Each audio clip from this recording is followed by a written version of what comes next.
Let's bring in NBC News national affairs analyst and a partner and chief political columnist at Puck, John Heilman, and NBC News senior business correspondent Christine Romans.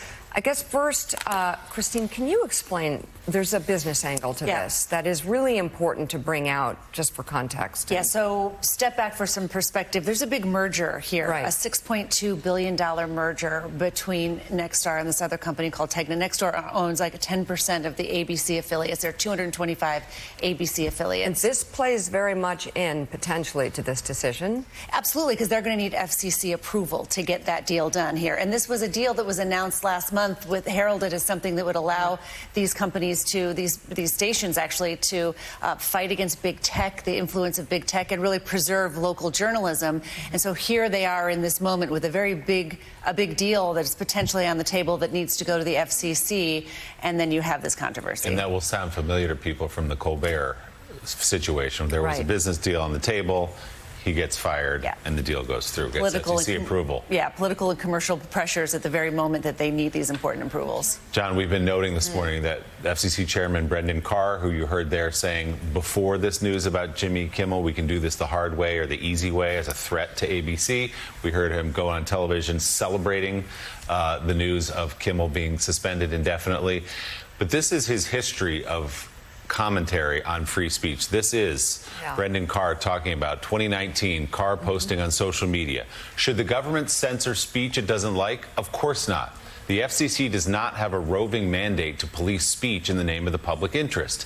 In 2021, Carr wrote, "A newsroom's decision about what stories to cover and how to frame them should be beyond the reach of any government official."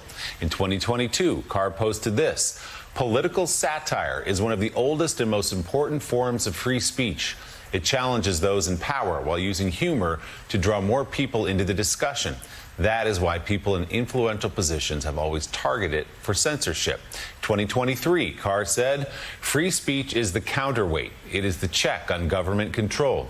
That is why censorship is the authoritarian's dream." That is Brendan Carr 2 years ago, now the FCC chairman leading the charge to throw Jimmy Kimmel off the air. I mean, the level of hypocrisy, Willie, would be stunning if we hadn't seen it from so many people on so many things. You know, we could go across the board, not just on matters of free speech, but on matters of foreign policy. We've talked about Marco Rubio. There's so many people that get in Trump's cabinet, and all of a sudden their long-held positions change. You know, the way in which this is the larger story about how right now in this moment, people who for the last decade have been screaming about cancel culture and screaming about how free speech and how those conservative voices are being silenced on social media platforms and broadcast platforms, all of a sudden now are doing exactly the same thing, both at the highest level with people like with Jimmy Kimmel, but at the levels of J.D. Vance telling people, if you see someone post something that's mean about Charlie Kirk or that you disagree with about Charlie Kirk, call their employer, try to get them fired. And we've seen people at universities and other places, people that are not in the public eye, people that are not making arguments on television, who are getting fired or suspended because they said something somebody doesn't like and a phrase that had the wrong take on this. You know, it's a dark thing that we're seeing here, right? I mean, because as Chairman Carr pointed out, the squelching of comedians and satire and then government policing free speech is the authoritarian's dream. And I will not be the first, I will not be the last person to note that he was describing exactly a scenario that he's now helping to implement. The things that Jimmy Kimmel said, the sickest things, that was his quick characterization. You might not like what Jimmy Kimmel said, but there's not anything particularly sick or depraved about what he said. And really the thing that I think he said that most probably upset the president was when he made fun of Donald Trump, where he made this comment about the way Trump made that, the part where he played the Trump sound. That, you know, if anybody doubted the notion that if he comes for you now, you better support that person because he may be coming for you next, that is what we're seeing now in the most public way possible with first Stephen Colbert, now Jimmy Kimmel. Everyone else should look out. And we're seeing it as a piece of a larger puzzle, John. Like just this week, the president also sued the New York Times for $15 billion, naming some reporters, 4 of them individually. And then we have there's just the vice president, Stephen Miller, others have floated this idea that the shooter, Charlie Kirk's assassin, was somehow connected to these left-wing groups, and they're going to crack. There's no evidence of that, let's be clear. They crack down on that next. And then last night, we have the president saying he's going to label Antifa a terrorist group. Antifa is not really a group. It's sort of a philosophy in many ways.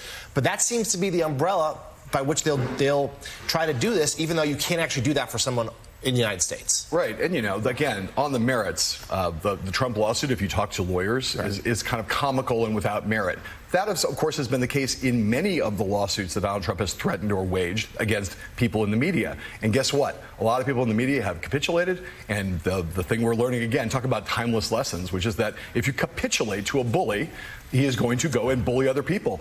We have the industry. We could go through and make the list of all the people in our business who have capitulated to Donald Trump, but without it, everybody knows those names, and it's a long list, and every single one of them that now is getting threatened because so many people basically said to Donald Trump, you know what, this works. It works. You will either get us to change our standards, write you a check, do whatever. And in that context, the other after effect of a thing like the Jimmy Kimmel thing is that everybody looks up and says, okay, I guess we're going to have to fold ourselves. Somebody has to fight at some point. And the people who have fought against Donald Trump, whether it's been in the law firms or in the courts, almost all of them have won.